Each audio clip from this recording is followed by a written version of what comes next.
Hello, it's Pyram King, and I'm excited to bring to you a Foundry tip, maps and grids and how to align them. I know this can be frustrating. I've dealt with it too. It can be a headache on some of these maps. Hopefully these tips and tricks will help you really quickly. But before I get started, a huge thank you to my Patreon supporters. It's your support that allows me to put these guides together, including my PDF guides and my Foundry adventure packs.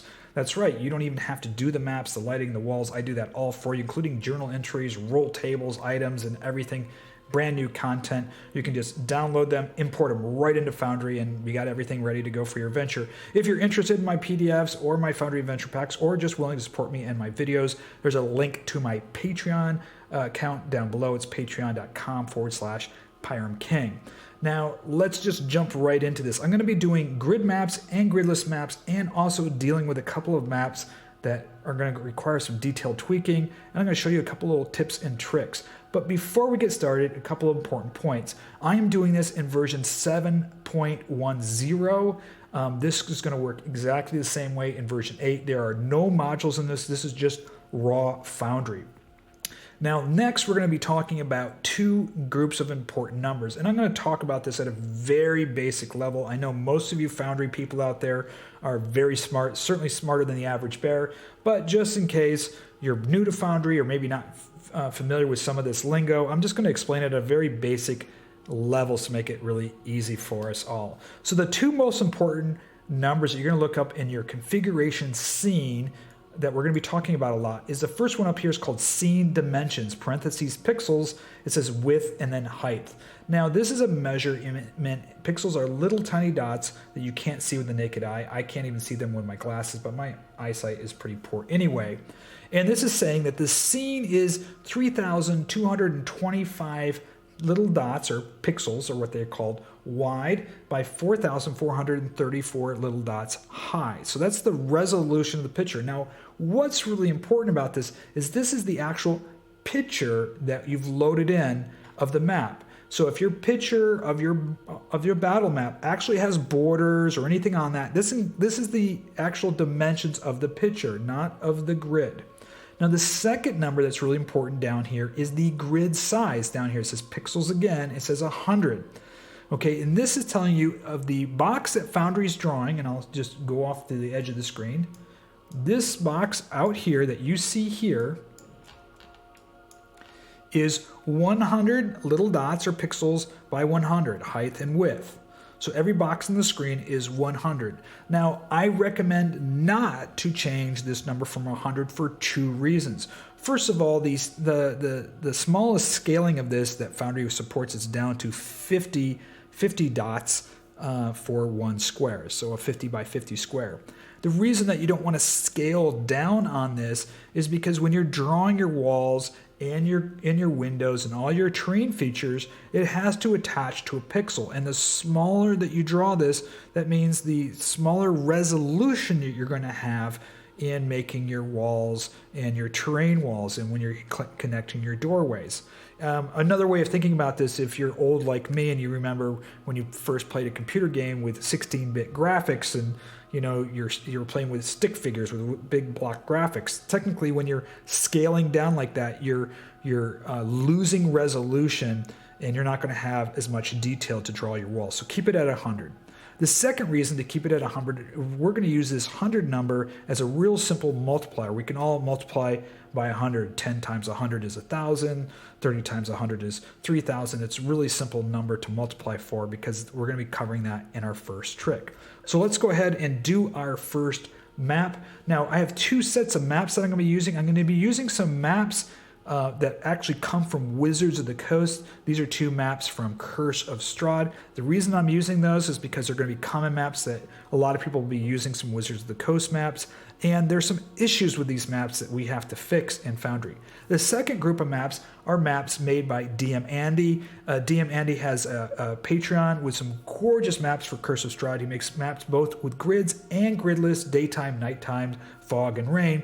DM Andy was gracious enough to allow us to use a couple of his maps in this guide. Now, one of the things I want to point out about DM Andy's maps, both gridless and non-grid, is his types of maps, whether they're drawn in Dungeon Draft or Encarta, and there's a lot of these maps out there, some great map makers, and you'll find them on Reddit and Patreon. They're going to use one of those two things with their grid maps, and this means what the trick I'm about to show you with DM Andy's map should work with most of these maps that are drawn with grids. So let's load up one of DM Andy's maps here. I'm going to close this. We're going to hit create scene. We're going to call this house grid. And this is, I'm going to select here, and this is in Village of Barovia, and we're going to use this map here with nobody. Hit select. Hopefully this is the right one. And a little window says change scene dimensions. You're going to hit yes. We're going to click on this, and there it is. So you're going to see, when it first comes up, you're going to see DM Andy's map is the dark gray lines here, the grid that he has on the map, and then you're going to see these small lines. This is the Foundry maps. You can see those because they go off the edge of the map, and you're going to go, oh, this doesn't line up. That DM Andy, he just doesn't know how to make grids correctly. They just don't ever work with Foundry. I'm gonna tell him something he doesn't know what he's doing. No, has nothing to do with DM Andy or anybody else. It just has to do with Foundry automatically setting the grid size to 100 and the resolution's not correct. Remember, I told you the magic trick. So we're gonna do the quick grid magic trick. This is really easy. So if DM Andy tells me what the grid is here, and let me just tell you what I'm talking about here. How many squares on his map did he draw that goes across and goes down? Well, I already know, but we could count them. There's 40 across, so if I counted 40 squares on his map, it'd be 40 across. And if I counted from top to bottom, there'd be 32 squares. So this map has 40 squares by 32. Now, when I was talking about this grid square here, this thing right here, the grid size 100, that means that little box has got 100 by 100. If I had a piece of graph paper and I was measuring it in pixels and I wanted 10 boxes high by 10 boxes wide, I'd just take 100 times 10, and I would have to use 1,000 pixels this way to have 10 100 boxes. That would be 10 100 boxes, 1,000, and then 1,000 pixels this way to do 10 boxes of 100 each this way. Well, that's what we're going to do here. I know this map because I counted it, and DM Andy told me is 40 across. So 40 times 100 is 4,000. So I'm just going to go type in 4,000 here, and it's 32 boxes high. So 32 boxes times 100 is 3,200. This is really basically simple math. It's measuring in pixels, but you're determining that I want to measure in boxes. So you just have to scale it up. My boxes are 100 pixels, and I want to have 32 boxes high. So 100 times 32 is 3,200. So we're changing the dimensions of the map to meet the pixel size of our main square. So by typing in 4,000 by 32, all this should just line right up. So you see how they're not lined up right now? I'm going to hit save. Let's see if it works. The magic works. Hit yes. And boom, look it. They're all lined up. How beautiful is that? All I had to do was multiply the number of boxes across and the number of boxes high by 100, type that into the size of the dimension, and it just does it for me. See how simple that is? I mean, that's why you shouldn't have skipped math class in elementary school, because you could make your Foundry maps really quick. Okay, so that's the first one here. It's really easy. It's done, and you can go ahead and start doing your walling and everything. That's going to make your life real easy. And this is going to work on almost any grid map that you're going to find that's going to be made in Encarta or Dungeon Draft. Just as long as you know the number of boxes across and the boxes high, and there's no border on it. Make sure there's no border. The boxes go right up to the edge. This tip will work fine. Excuse me. So the next map we're going to do is what I call a headache map, because it's coming from the Wizards of the Coast. Now, this is no fault of the Wizards of the Coast. Wizards of the Coast drew these maps and made them to put in their gorgeous Curse of Stride book, but unfortunately, they don't just work perfectly for Foundry or any map making system. So we're going to call this one Wizards of the Coast and Curse of Strahd, and I'm going to pull in one of those maps right here and hit OK. We're going to go to Vallaki, my Vallaki maps, and that is, we're doing the map for the coffin maker. Now, here's some problems with this map. This map was, again, drawn. It's a beautiful map. It was drawn to be put in a book, and so there's a nice border on it. The other thing is you can see how the graph or the lines that Wizard of the Coast drew, they kind of faded out. They were really going for an aesthetic, a nice look and feel. And it's a nice map. If I printed this out and played it on a table, it would be really nice. But using it in Foundry, we got to get our grids to align. So if we try to use our trick on it here, it's going to be a little difficult. We can try, and we might as well try. So we're going to count across. There's 1, 2, 3, 4, 5, 6, 7, 8, 9, 10, 11, 12, perhaps 13 and a half squares. I don't know how many. 13 and a half? I don't know. And if we multiply that times 2, because that's from the center, it's at least between 26 and 27 squares across. If we go top to bottom, I'm going to go 1, 2, 3, 4, 5, 6, 7, 8, 9, 10, 11, 12, 13, 14, 15, 16, 17. So it's 26 squares by 17 squares. So let's try to see if that trick works. And I doubt it's going to work, not because I know it's not going to work because I've already done this map, but I doubt it's going to work, or using just, basic, objective reasoning, it's got a border on it that's not a full square. And that should tell you right away it's not actually going to work. But it might get us close enough for shits and giggles or government work. Okay, so I'm going to put 2600, 26 times 100, that's 2600 across. And we said 17 high, so 17 times 100 is 1700, 1700. We're going to hit save and hit OK. Did it work? It doesn't look like it works, but we're going to see if we can get them lined up anyway. So we're going to hit configure. Now, when we're going to be moving or adjusting our grid on the screen, we're going to be using this little box over here. Now, if you're a draftsman or architect or construction worker, we call this a square, or you can call this a right angle. You're just going to click on that. It's going to bring up this configure tool, and you want to click outside of the configure tool. You want to click out here, and you're going to use your arrow keys and just hold your arrow keys down and try to line up this box. And I'm going to go to somewhere where I can really see the box well. I'm going to use this box right here. So I'm going to try to line this box up. And when I do, I'm going to zoom way in, and it almost looks like I was pretty right. When I changed the dimensions, it changed the dimensions to 1.08. Okay, so, but it's still, what I'm looking at here is my red box, which is Foundry. My red box is slightly bigger than the Wizards of the Coast, the Wizards gray box. So what I need to do is increase the picture size slightly. So I'm going to start off something really easy. We're already at, and for those of you, I'm just going to convert this to percentages. So 1 means 1 to 1 with a picture, and after the dot, that's a percentage. So it's 0.08, or 0.08 is also 8%. I'm going to just increase it to 10%. That means just putting in 0.1 here. So that's 110%.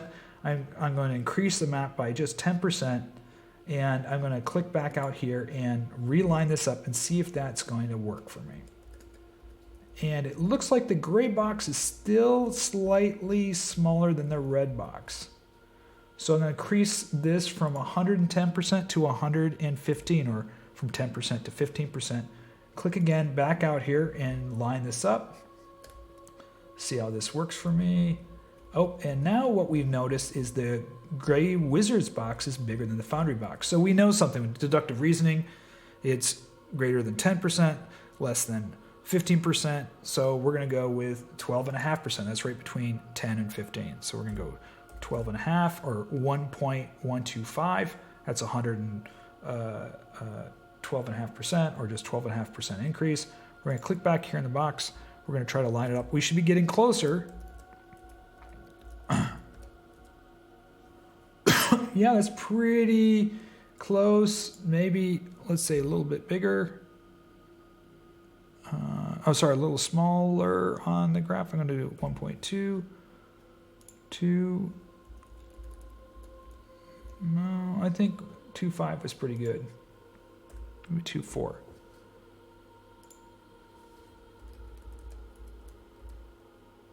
Ah, 2.5. I'm going to go back to 2.5.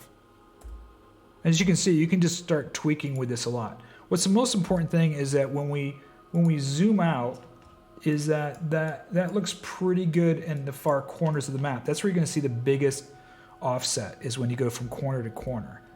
So there, if I just move it over there a little bit and I come over here to the middle, it's still pretty good. Look at that. I mean, it's pretty good. Now I can tweak this more and more and really get down to a better resolution, but we're going to commit on this. We're just going to say, okay, we're done. We're commit. And the question is does it look good, and is it going to work for my characters? Well, let's just grab a character and throw them in there and see how she does. So we put her in there, and look at that.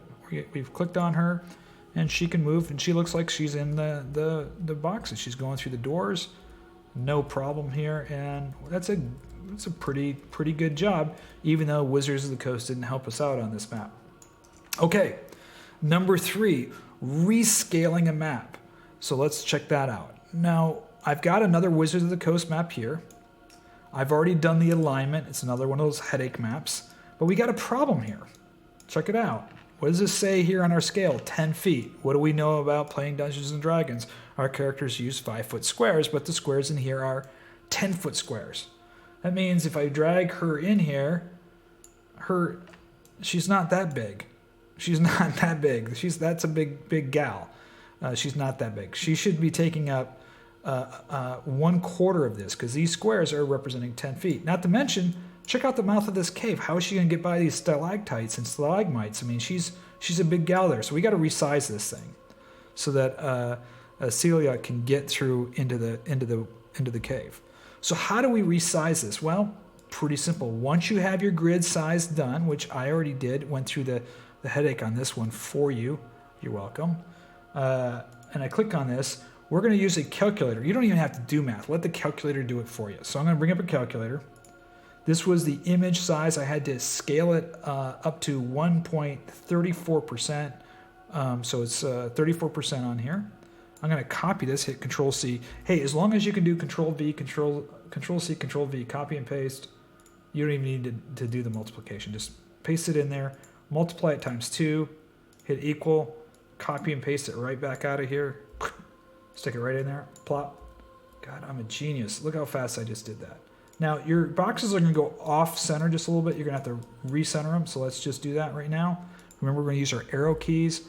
We're just going to recenter those boxes. There we go. They look pretty recentered for me. We're going to hit commit changes. Hit yes. So all I did was double the resolution of the image size. And you can see I got my gray little boxes in there. Oh, and look at her. Look how happy she is now. I'm going to hit save changes. Look at this. She's no longer the big lady anymore. She can actually get through these stalactites and stalagmites pretty easily to get into the cave.